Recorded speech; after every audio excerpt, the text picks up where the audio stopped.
नमस्कार, स्वागत है आपका प्रज्ञा जी के यूट्यूब चैनल उल्टा चश्मा पर।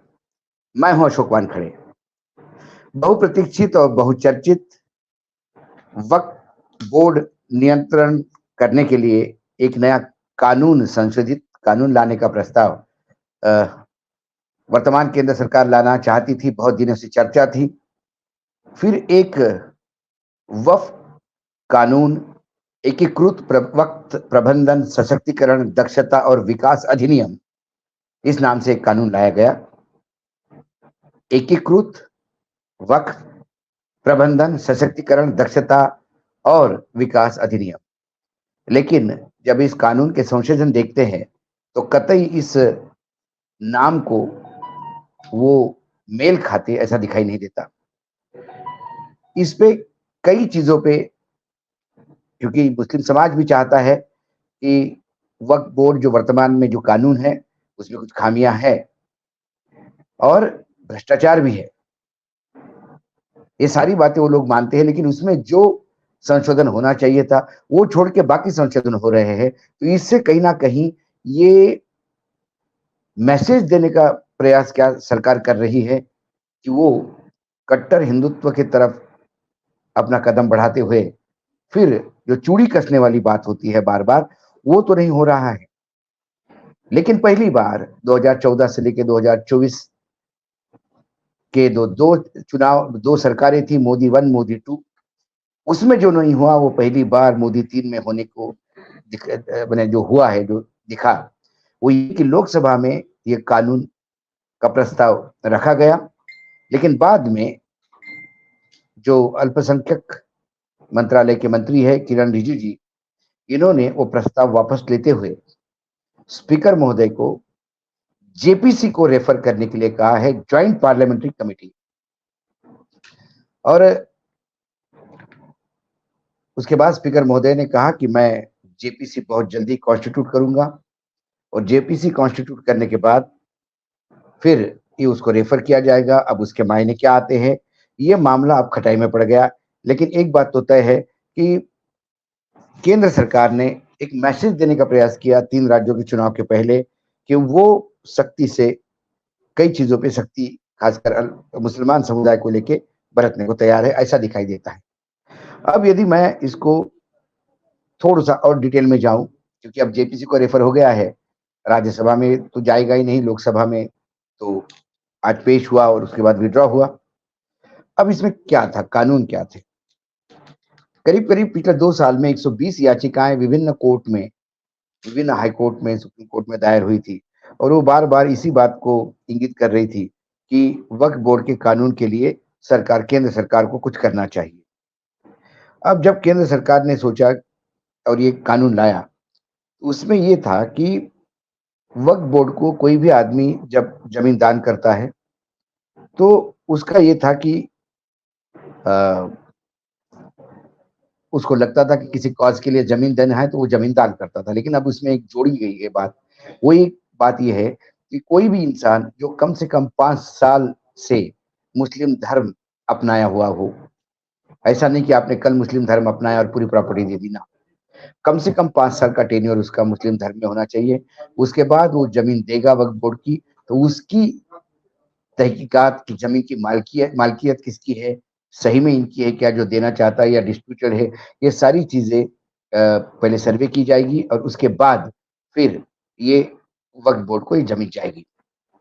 उसके बाद ये अतिरिक्त कमिश्नर के पास उन जमीनों के सर्वे के अधिकार थे, वो लेकर अब कलेक्टर और डिप्टी कमिश्नर के पास दिए गए हैं। केंद्रीय वक्फ परिषद और राज्य वक्फ बोर्ड, इसमें अब 2 मुसलमान गैर मुस्लिम मेंबर भी होंगे। बोहरा और आगा खानी जो समुदाय है मुस्लिम समुदाय में, उनके लिए अलग वक्फ बोर्ड की भी कल्पना इसमें की गई है। उसके बाद वक्फ की संपत्ति है या नहीं है, इसका फैसला बोर्ड नहीं करेगा। पहले बोर्ड के पास ये फैसला था, अब ये फैसला बोर्ड नहीं करेगा, ये फैसला वक्फ ट्रिब्यूनल करेगा। और ट्रिब्यूनल में पहले 3 मेंबर हुआ करते थे, अब 2 मेंबर रहेंगे। और ऐसा नहीं कि इनका फैसला फाइनल होगा जैसा कि पहला था, अब इस फैसले को हाई कोर्ट में अपील की जाएगी। उसके बाद जो सबसे कंट्रोवर्शियल है, जिसमें सबसे ज़्यादा ऑब्जेक्शन है, हर डिपार्टमेंट से ऑब्जेक्शन आ रहे हैं, वो ये है कि सीमा अधिनियम को लागू करने की जो अनिवार्यता थी, वो हटाने का प्रावधान है। इसका मतलब वक्फ बोर्ड की संपत्ति जिसने कब्जा करके रखी है, जो डिस्प्यूट में चल रही है, जो वहाँ किराएदार है, वो उसका मालिक हो जाएगा। मुस्लिम समाज का कहना है कि वक्फ बोर्ड की करीब-करीब 99% संपत्तियों पे कब्जा है दूसरों का। इस प्रावधान से बड़े बिल्डर, बड़े लोग हज़ारों एकड़ ज़मीन के मालिक हो जाएँगे, जो वक्फ बोर्ड की है। क्योंकि वक्फ बोर्ड एक छोटा-मोटा नहीं है। इंडियन डिफेंस मिनिस्ट्री और रेलवे मिनिस्ट्री के बाद सबसे ज़्यादा ज़मीन किसी के पास है तो वक्फ बोर्ड के पास है। वक्फ बोर्ड की कुल 8,75,000 संपत्तियाँ हैं। इस और 3,56,000 जायदादें। कुल मिलाकर 9,40,000 एकड़ ज़मीन वक्फ बोर्ड के पास है। लेकिन जैसे कहा जाता है कि 99% पे कब्ज़ा है। कुछ लोग कहते हैं कि इसमें बाकायदा संशोधन होना चाहिए। क्यों नहीं होना चाहिए? लेकिन संशोधन वो हो जाने चाहिए जिसमें जो अंदर भ्रष्टाचार चल रहा है, वो भ्रष्ट मेंबर को जेल का प्रावधान होना चाहिए, इनको जेल भेजा जाए। लेकिन कुछ तकनीकी खामियाँ इसमें हैं। भाजपा ने या मोदी सरकार ने यूँ ही नहीं, सॉरी एनडीए सरकार ने यूँ ही नहीं ये बिल वापस लिया, क्योंकि राज्यसभा में और लोकसभा में भी क्या उनके पास इस बिल के समर्थन में पर्याप्त बहुमत था? क्योंकि जनता दल यूनाइटेड के जो मंत्रिपरिषद में लल्लन सिंह जी हैं, उनने तो ज़ोर-शोर से समर्थन बता दिया, लेकिन जनता दल यूनाइटेड के कई सांसद इससे नाराज़ थे। दूसरी ओर चंद्रबाबू नायडू के सांसद ने बड़ा क्लियर कट अपनी बात रखी। उनने कहा कि इसमें जो मुस्लिम समाज की तरफ से ऑब्जेक्शन है, खामियाँ हैं, उसको ध्यानपूर्वक देखना चाहिए और ध्यानपूर्वक देखना चाहिए, उनको सैटिस्फाई करिए उनकी क्वेरी को, फिर ये बिल लाना चाहिए। इसका मतलब चंद्रबाबू नायडू को कहीं न कहीं परेशानी होगी। वैसे ही चंद्रबाबू का कैडर इस बात से परेशान है क्योंकि बीजेपी साथ में है। चंद्रबाबू ने अपने यहाँ अभी हाल ही में जो चुनाव वो भारी बहुमत से जीते, वहाँ उन्होंने घोषणा पत्र में 4% मुसलमानों को रिज़र्वेशन, कमज़ोर को वित्तीय डायरेक्ट कैश ट्रांसफ़र और हर मस्जिद को 10,000 रुपए महीने का मेंटेनेंस अलाउंस देने की घोषणा की, जो जिस पे अलम कर रहे हैं। अब भाजपा वहाँ सरकार में साथ है, इसलिए ये तमाम बातों का भाजपा भी वहाँ विरोध नहीं कर पा रही।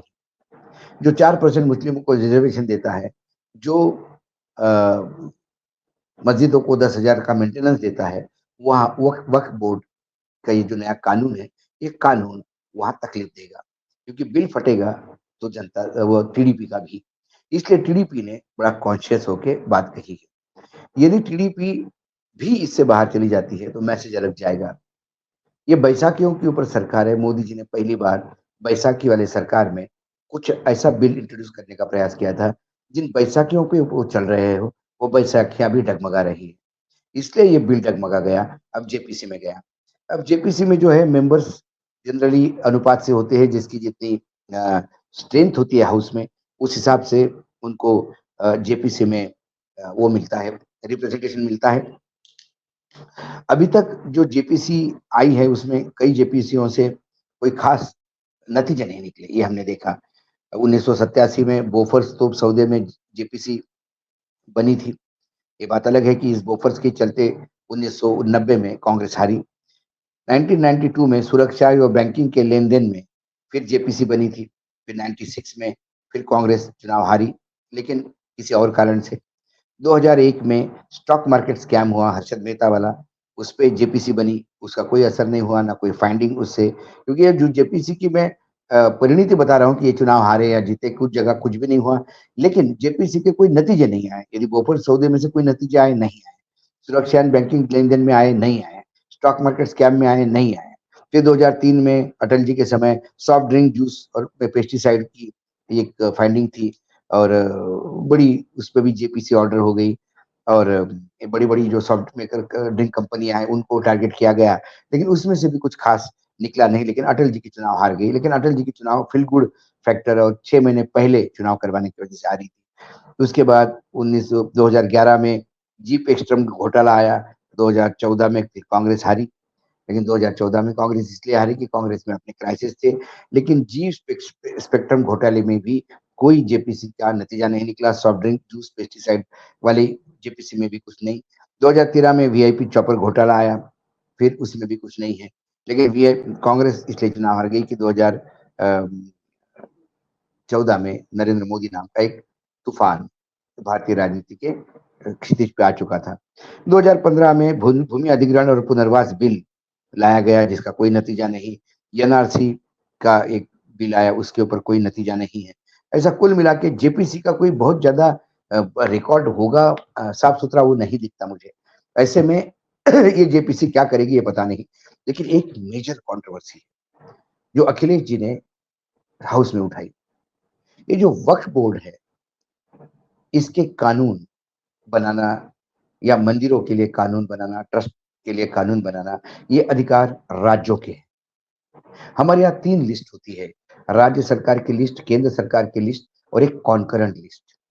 कॉन्करेंट लिस्ट ऐसी होती है कि कुछ विषय ऐसे हैं जहाँ राज्य सरकार भी कानून बना सकती है और केंद्र सरकार भी कानून बना सकती है। राज्य सरकार की लिस्ट में जो चीजें हैं उसमें सिर्फ राज्य सरकार ही कानून बना सकती है और कोई नहीं। कॉन्करेंट में दोनों बना सकते हैं और दोनों ने भी अलग-अलग यदि कानून बनाए किसी इश्यू को लेके तो फिर केंद्र सरकार का कानून सबसे ऊपर रहेगा और वही लागू होगा। केंद्र सरकार की सूची में जो कानून है वो केंद्र बनाएगा, उसमें राज्य सरकार कोई इंटरफेयर नहीं कर सकती। वक्फ बोर्ड और रिलीजियस बाकी जो हमारे मंदिर है, मस्जिद, गुरुद्वारे इनके लिए जो रेगुलेटरी बोर्ड है, ये सारे कानून राज्य सरकार बना रही है। तो केंद्र ने वक्फ बोर्ड कानून अधिनियम ये बिल लाकर कहीं न कहीं राज्य सरकारों के अधिकारों पे आक्रमण किया है। ये मामला भी आगे पीछे कोर्ट जाएगा और यदि सर्वोच्च न्यायालय गया तो संविधान पीठ के सामने जाएगा, ये भी एक मामला फँसा हुआ है। तो सब दूर से जब सरकार प्रेशर में आ गई है, खासकर दोनों बैसाखियों में से कहीं न कहीं मैसेज ये गया है कि ये साथ नहीं देना मुश्किल हो जाएगा और राज्यसभा में तो वैसे ही सरकार की मेजॉरिटी नहीं है और खासकर जो टीडीपी जो जगन रेड्डी है वाईएसआर कांग्रेस, उसका जो रुख है और बीजेडी जिसको पूर्ण रूप से अपने राज्य में निपटा दिया बीजेपी ने, उनके अभी 9 मेंबर हैं। यदि वो लोग अलग हो गए, तो ये राज्यसभा में औंधे मुँह गिरेगा। इसी चीज़ से बचने के लिए जेपीसी का एक फंडा लाया है। जेपीसी इसके पहले कई बार जेपीसी के लिए माँग निकली है। कई बार जेपीसी के लिए माँग निकली है, कहा कि जेपीसी चाहिए। जेपीसी की माँग तो हिंडनबर्ग के लिए भी निकली थी, लेकिन सरकार ने नहीं मानी, क्योंकि सरकार को लगा हिंडनबर्ग के लिए जेपीसी देंगे, तो शायद सरकार इसमें फँस जाएगी। लेकिन ये सरकार ने जेपीसी सिर्फ बेल आउट करने के लिए की, अपनी इज़्ज़त बचाने के लिए की।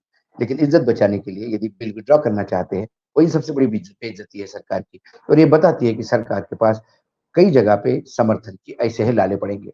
आज इतना ही, कल फिर आऊँगा किसी विषय के साथ, तब तक के लिए नमस्कार, देखते रहिएगा प्रज्ञा जी का उल्टा चश्मा।